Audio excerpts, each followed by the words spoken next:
Hello Bookish friends, welcome to another Bookish talk video. In today's video I'm going to do a discussion tag which I think will be suitable for the Bookish talk video series in which I talk about bookish things from my life. The name of the tag is Reading Shifts tag. This tag was originally created by Hannah at Hannah's Books, and I was tagged by my very good friend Kelly at Books I'm Not Reading.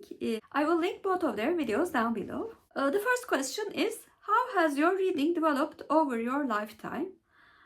Do the kind of books that bring you the most pleasure now differ from the books you loved most earlier in your life? If you have seen big changes in your reading since you matured, what might explain your changing interests? I actually loved reading all the time. Since the time I learned to read, even before starting elementary school. My first reads were the comic books targeted towards boys because I have an older brother. But it was the act of reading that I fell in love with, and later in my earlier life as a child, I was very much into first middle grade mysteries, adventure stories, and some fairy tales and mythology.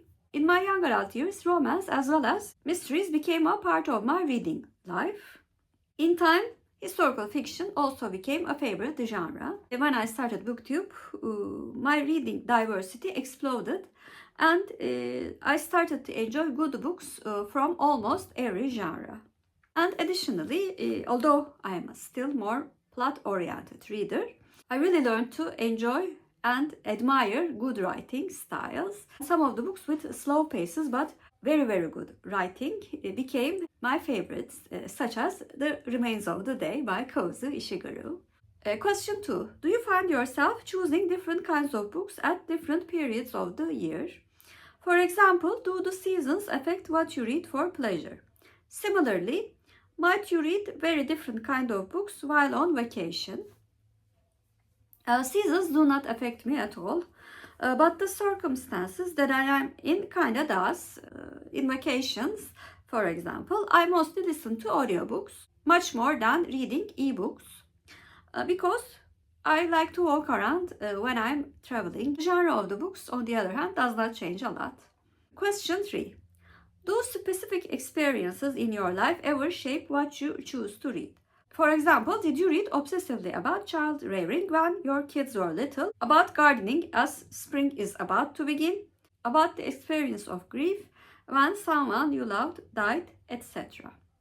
When I was dealing with the aftermath of the gigantic earthquake that happened in 2003 in my country, as a disaster management personnel, I could not bear to read slow or sad plots for a while, so I mostly read escapist genres such as fast-paced mysteries, thrillers, and happier stories full of hope.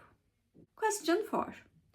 Have there been any times in your life when circumstances have limited or changed your reading in some way? Perhaps caretaking responsibilities or a big move that made it hard to find as much time to read as you'd like? Or personal illness that made it harder to concentrate, or maybe just long-term travel that might have limited your book choices. How do you deal with those circumstances? I think many of you know that I'm an architect, and when I was in the university, because I was dealing with drawing projects, yes, I am that old, who did not use computers programs for drawing when in school. My eyes were tired all the time. I could not bear to strain my eyes even more, so I read much more less. Reading was still my hobby, but I did not read every day so much like I do right now. Question 5. BookTube is full of discussions of reading slumps when dedicated readers seem to lose interest for a while in books. Sometimes they just can't find a book that appeals to them. Have you ever experienced a slump? If so, how did you handle it? If not, do you have any advice to give people who are experiencing slumps? I rarely get reading slumps, to be honest, but sometimes I get genre slumps.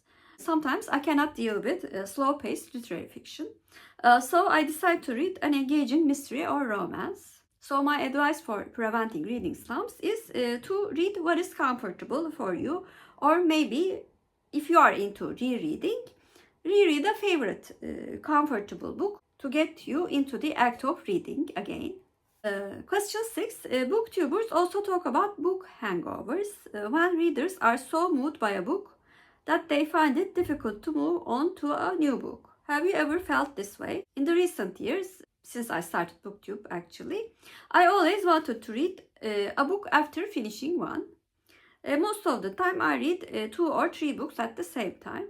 But when I really love a book, the world building or the character, I try not to immediately choose a similar book. Instead, I try to read a book with different genre or different settings.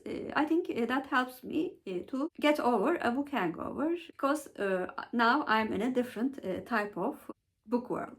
Question 7. Tell us about a few books that almost always works for you. Something that might have remained a favorite throughout your life, despite any changing reading tastes. Something that always seems to hit just the right spot when you need a lift, or perhaps some lifetime book hangover where the text will always be at the back of your mind. I'm not a big rereader, but there are some books that are very, very special for me. The first one is And Then There Were None by Agatha Christie. I have talked so much about this book and how much I love that book in many of my videos.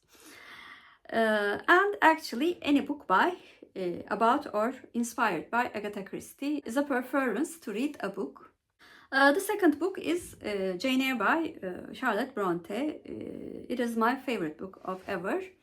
And I really love its retellings as well, because I do like the character of Jane so much. I can read anything that is related to her. Speaking of Jane Austen books also are the books that I can read all the time, especially Persuasion, and Captain Wentworth's letter from that book is the most romantic thing that I have read. I also really like Austen retellings in general, because I like to be in the fictional worlds created by Jane Austen. And I will give a special mention to Pollyanna, which I reread all the time until I was a young adult.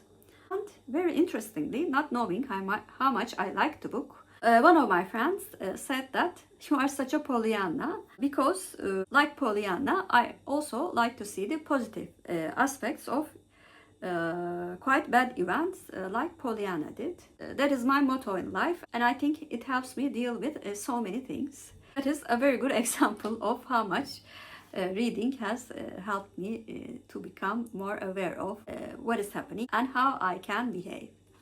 The last question is tagging people. Because this tag is a bit of an older tag, I would like to tag anybody who's interested in discovering their reading journey. So please comment down below what is your way of dealing with reading slumps. And if you're a new viewer, first of all, welcome. Please like and subscribe. Hope to see you very soon. Bye.